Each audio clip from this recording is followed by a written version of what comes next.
Hello, hello. My name is Sean Conroy, and I am a photographer for Hot Press. I'm here this weekend taking all the live photos and the ones next door as well. And I'm going to explain a bit. This is all my pictures from this year's in the festival so far. So far, and I'm going to hopefully explain the science behind what happens in the science behind concert photography, and that's really a stretch because I'm not that intelligent. And so essentially, concert photography involves three main concepts really. If you're using a big camera, it's a little bit more intensive, a lot more control. But for the standard people, this is going to be towards iPhones, general phones you have yourself. So the first thing you want to do is turn off your flash. The second one you want to do is up your ISO if you have that ability. And the third one is don't shoot when you have red lights. These, if you follow all these three things, you might get a lovely photo like I had there, which made me loads of money, £25. So the first one is if you turn off your flash, if you don't turn off your flash, you're going to get pictures like this. And we've all seen this. It's back of somebody's head, looks gorgeous, and you can see the bands, and it looks rubbish. And that's because of a thing called the inverse square law. And I think I've 2 slides about this. So as she said, I'm going to have to really stall here for a bit. But the inverse square law is light falls off. Like, if I took a picture now, the flash would go and it wouldn't keep going and it wouldn't blind Flatboy Slim if he was still there. It kind of falls off. So the inverse square law says that light will fall off, and the power of the light is proportionally... there we go. The power of the light is inversely proportional to the square of the distance. So at a meter of 1, the power is still 1. At a meter of 2, it becomes a quarter of the power. So you're only getting a quarter of the power at 2 meters, and on and on and on and on. So I have a little example here about when I was at a gig there recently, and I was the guy with the flash. And in some concerts you can use flash, generally small gigs, but at big gigs like this you'll be murdered because they're all XAS here. All the security guard are ex-SAS and they really don't like me. So if you take a flash, it will start to come off. So there's me there on the left hand side, and I'm taking a picture of Daniel Bedingfield. And unfortunately Daithí O'Shea got in the way with his big sexy head. Now when I took the flash, Daithí was 3 meters away, 4 meters away, I'm a little bit off, and he was at 1/16 the power, so he's getting 1/16 of the power of the flash, where unfortunately Daniel Bedingfield was getting 1%. So if you turn off your flash, you'll get more pictures like this, and generally you will get flash off other people's phones, and they'll be coming at nicer angles as well, so it will always look great, and it will make your images better.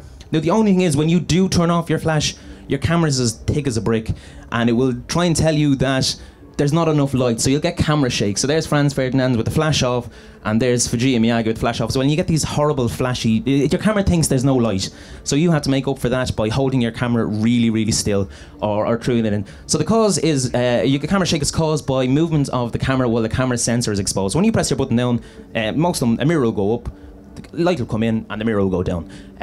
Unfortunately, Shakin' Stevens here was moving while he was taking the picture, and that caused a bit of a blur. So the solution is to be really tall, and as you can see, I'm really banjaxed in this respect. If you're really tall, you can just take your camera and rest it into your body. Keep your shoulder. If you can keep your shoulders in really nice and tight, you get lovely photos. It just makes, it's a natural thing. If you hold your hands up really high, they start to sway. You do a little dance. It doesn't look rubbish. So the alternatives are take lots of potassium. That'll kind of calm your nerves, make you a little bit steady. You could find something to ball against, or you could, like Rivers Cuomo, have a leg lengthening operation.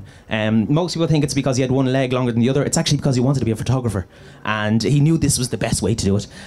So up the ISO then is the next thing. So if you want to get rid of camera shape, gain up the ISO.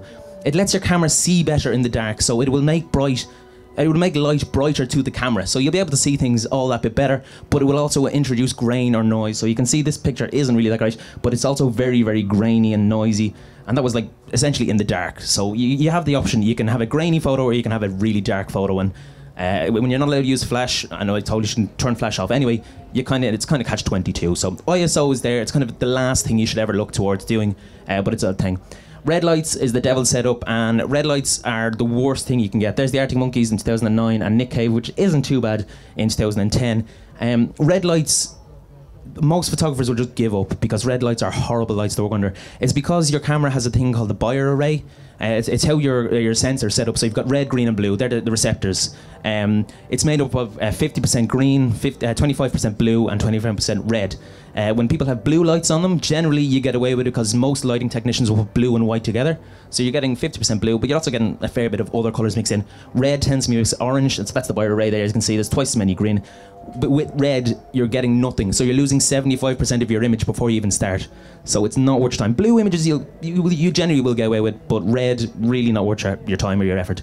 So that's essentially it. There's really 3 things all you have to do to make your concert pictures better. If you want to go out and try it today, so you can turn off the flash. First thing you can do, up your ISO, and if you see red, just run.